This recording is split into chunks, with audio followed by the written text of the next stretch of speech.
السلام عليكم. عمرك فكرت إبليس اللعين هتكون نهايته إيه؟ طبعا سؤال إجابته بديهية، لأن الإجابة هتكون جهنم وبئس المصير. ده وعد ربنا لإبليس يوم ما رفض أمر السجود لآدم أبو البشر، واتكبر وأصر على عناده قدام أوامر ربنا سبحانه وتعالى.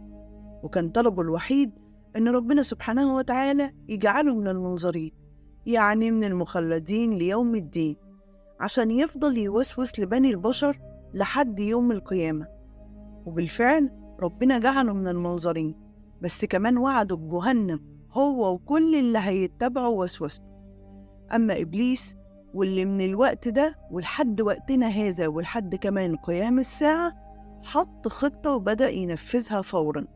طبعا ما هو مش هيدخل جهنم لوحده، بدأ خطته لما وسوس لآدم وحواء وخرجهم من الجنة. بس اللي انت بقى عزيزي المشاهد ما تعرفوش إن نهاية إبليس هتكون خطبته لكل أتباعه في جهنم على منبر من نور. يعني إبليس هيقف في وسط جهنم ويخطب في كل أتباعه من الإنس والجن. طب يا ترى هيقول لهم إيه؟ وإيه اللي هيخليه يقول لهم الخطبة دي؟ ده اللي هنعرفه في فيديو النهاردة. ما تنسوش تصلوا على الرسول صلى الله عليه وسلم. أهلا بيكم، أنا رحاب محمد. لو أول مرة بتشوفوا القناة ما تنسوش لايك وشير واشتراك وفعلوا الجرس علشان يوصلكم كل جديد.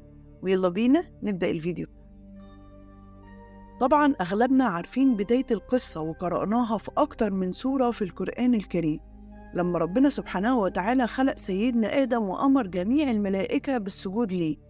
لكن إبليس أبى واستكبر، ولما ربنا سأله عن سبب عدم سجوده قال له: يا رب، خلقتني من نار وخلقته من طين. يعني بداية الموضوع كان كبر وتكبر. بس ربنا سبحانه وتعالى طرد إبليس من رحمته، لأنه رفض أمر الله بالسجود لآدم زي ما فعلت باقي الملائكة. وطبعا ده سبب الغيظ لإبليس، اللي طلب من ربنا طلب غريب جدا. طلب منه إنه يكون من المنظرين، يعني يكون من المخلدين إلى يوم القيامة، بالطبع عشان يعرف يغوي آدم وذريته ويكونوا ليه ونيس في جهنم، لأنه عارف إن نهايته هتكون في جهنم وبئس المصير، لأنه عصى أمر من أوامر الله سبحانه وتعالى. وبالفعل ربنا سبحانه وتعالى جعله من المنظرين إلى يوم الدين زي ما طلب. وزي ما قلنا إنه خلال الوقت ده هيبتدي بقى يغوي عدد كبير جدا من بني البشر ويوسوس لهم ويخليهم يرتكبوا الكبائر والذنوب في الخفاء وفي العلن، وعشان كده هيكون مصيره جهنم هو وكل اللي اتبعهم. طيب إيه اللي هيحصل بقى بعد كده؟ يوم القيامة وبعد العبور على الصراط، وبعد ما ربنا سبحانه وتعالى يعرف كل إنسان مصيره، واللي هيدخل الجنة واللي هيدخل النار، وخلاص الكل استقر في مكانه. أصحاب الجنة موجودين في الجنة منعمين وخالدين ومبسوطين، يا رب يجعلنا منهم. أما أصحاب النار فهم في عذاب إلى أبد الآبدين، غير محتملين العذاب وغير محتملين النار، بيصرخوا بشدة، وهتلاقيهم بعدها بشوية يبطلوا صراخ في محاولة منهم ويقولوا نتحمل، يمكن لما نتحمل العذاب ربنا يخفف عنا، ولكن ما بيلاقوش فايدة، فبيرجعوا يصرخوا تاني أكتر وأكتر، ما بيبقوش عارفين يعملوا إيه. وقتها بيبدأوا بالتلاوم فيما بينهم، يعني التابعين يقولوا للمتبوعين لولاكم كان زماننا مؤمنين، ويبتدوا يسبوا بعض ويشتموا بعض ويصيحوا ويتساءلوا ويصرخوا من شدة عذابها، أعوذ بالله من النار. بعد كده بيظهر إبليس اللعين بينهم. لما أصحاب النار هيشوفوا إبليس هيفكروا في حاجة، وهيقولوا يمكن الحل الأخير عند إبليس اللي اتبعناه في الدنيا واتبعنا خطواته، ويقولوا إنه ممكن يشوف لهم حل. هيجروا عليه ويبتدوا إن هم يطلبوا منه يشوف لهم صرف. قيل إنه هينصب منبر لإبليس من النار عشان يخطب فوقه، وهيبتدي يسمعوه كل أهل النار وكل الخلائق كمان، وهيلقي عليهم خطبة بنفسه. وللأسف الخطبة دي مش هتزيدهم إلا حزن على حزنهم وحسرة وندامة على ندمهم. هيبتدي إبليس اللعين يخطب في أهل النار ويقول لهم: يا أهل النار، ربنا وعدكم وعد حق، وقال لكم إن في بعث وفي جزاء وفي حساب، وبإن المطيع هيساب ويدخل الجنة، وإن العاصي ملوش غير النار. أما أنا فوعدتكم وعد باطل، وقلت لكم إن مفيش ولا بعث ولا جزاء، وكذبت عليكم وأخلفت وعدي معاكم. بس أنا ما كانش لي عليكم قدرة وتسلط، ولا كان معايا حجة. أنا بس مجرد دعوتكم للكفر والضلال وانتوا اتبعتموني، فما تلومونيش، لوموا نفسكم، الذنب ذنبكم وانتوا السبب. أنا ماليش شأن بيكم، ما جبرتكوش على حاجة، وضلالي ليكم ما كانش إلا دعوة ووسوسة في الصدور. يعني أنا لا هقدر أغيظكم ولا انتوا هتقدروا تغيثوني من عذاب ربنا. والمفاجأة بقى إنه هيتبرأ من كل الشرك اللي كان بيحاول يخلي البني آدمين يشركوه، وهيقول لهم أنا كفرت بكل اللي غويتكم بيه، وأولهم الشرك بالله. وبكده وبمنتهى الوضوح يكون إبليس كشف عداوته لابن آدم، وهيعترف بخذلانه ليه علشان يزيدهم حسرة وندم.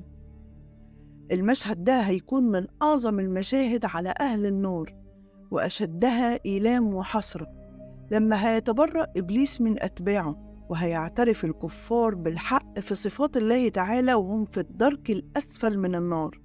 وطبعا مش محتاجين نقول إن اعترافهم وهم في الوضع ده لا هينفعهم بشيء ولا هيفيدهم بشيء.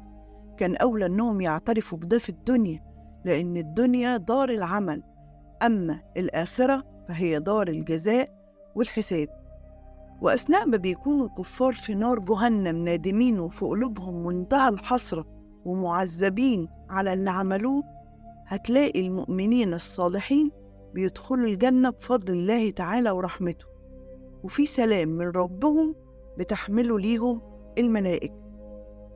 طيب تعالوا بقى أديكوا نبذة كده مختصرة عن بعض أشكال وأنواع عذاب جهنم. يعني نبتدي كده بالطعام. إيه هو طعام أهل النار؟ أهل النار هيأكلوا طعام لا يغني عنهم من جوعهم شيء ولا هيقوي أبدانهم، ولكن طعامهم هيكون أشد شناعة ومرارة. أهل النار ملهمش غير طعام من صديدهم ودمائهم، وحرارته وصلت درجة الغليان، وريحته قبيحة وطعمه أشد قباحة ومرارة. ربنا سبحانه وتعالى في كتابه العزيز بيقول: بسم الله الرحمن الرحيم: ليس لهم طعام إلا من ضريع لا يسمن ولا يغني من جوع. طيب نيجي لشكل تاني من أشكال طعام أهل النار، وهو شجرة الزقوم. ودي شجرة بتنمو في جهنم وبتسقى من صديد أهلها، ونباتها كريه زيه زي كأنه رؤوس الشياطين، وبيأكل أهل النار من طعامها لحد ما بيقف في زورهم بسبب شدة المرارة والكراهة اللي فيه. أعوذ بالله من النار ومن حرها ومن نباتها ومن أهلها. أما بقى شراب أهل النار، فشراب أهل النار 4 أنواع: الحميم والغساق والصديد والمهل. طيب نمسك حاجة حاجة. الحميم ده هو الماء اللي وصل المنتهى في الحرارة، يعني شديد الحرارة. أما بقى الغساق فهو ما سال من دماء وجلود أهل النار. أما الصديد الشيء اللي بيسيل من جلود الكافرين. والمهل شراب بيشبه الزيت، أول ما بيقترب منه أهل النار بتسقط وجوههم فيه. أعوذ بالله من النار ومن حرها يا رب. أما بقى بالنسبة لملابس أهل النار، فالملابس نفسها صنعت من نار ومن القطران، والقطران ده معناه النحاس المذاب شديد الحرارة. أهل النار ملهمش ولا مية ولا هوا ولا ظل بيتبردوا بيه ولا بيحتموا بيه ولا أي حاجة من دي. دول ليهم عذاب فوق العذاب، لأن الرياح في جهنم شديدة الحرارة، والماء بيصبح حميم من درجة حرارته ومن شدة حرارته. وصف الرسول صلى الله عليه وسلم درجة نار جهنم فقال: ناركم هذه التي يوقد ابن آدم جزء من 70 جزءا من حر جهنم. يعني النار اللي في الدنيا دي جزء واحد من 70 جزء من حر جهنم، مش من نار جهنم كمان. كل ده هيشوفوا الكفار يوم القيامة، كل اللي كانوا بينكروه هيندموا أشد الندم، ولما هيترموا في النار هيدعوا على نفسهم. تخيلوا إن كل أمنيتهم إن هم يدعوا على نفسهم بالهلاك. يعني الكافر هيتمنى إنه يهلك علشان يخلص من العذاب، وهتعلو أصواتهم وهيبتدوا يصرخوا ويتمنوا بس العودة من أجل العمل الصالح، وهيعترفوا بكفرهم وضلالهم وإنكارهم وتكذيبهم. لكن كل الاستغاثات دي هتقابل منهم بالرفض والمزيد من العذاب والتحقير. وقبل ما نختم الفيديو حابة ندعي مع بعض: اللهم اجعلنا من أقوياء الإيمان، اللهم قوي إيماننا، يا مقلب القلوب ثبت قلوبنا على دينك، يا مصرف القلوب صرف قلوبنا على طاعتك. وبكده نكون انتهينا من حلقة النهاردة اللي كانت دسمة بالمعلومات اللي يمكن تكونوا أول مرة تعرفوها. جمعتها لكم طبعا من أكتر من مصدر واشتغلت عليها كتير عشان أقدر أوصلها لكم بمنتهى السلاسة. أتمنى إن الفيديو يكون نال إعجابكم، ولو أنتوا وصلتوا لحد هنا شكرا جدا إنكم لسه متابعين الفيديو. كنت معاكم رحاب محمد، أشوفكم في حلقة جديدة إن شاء الله، انتظروني.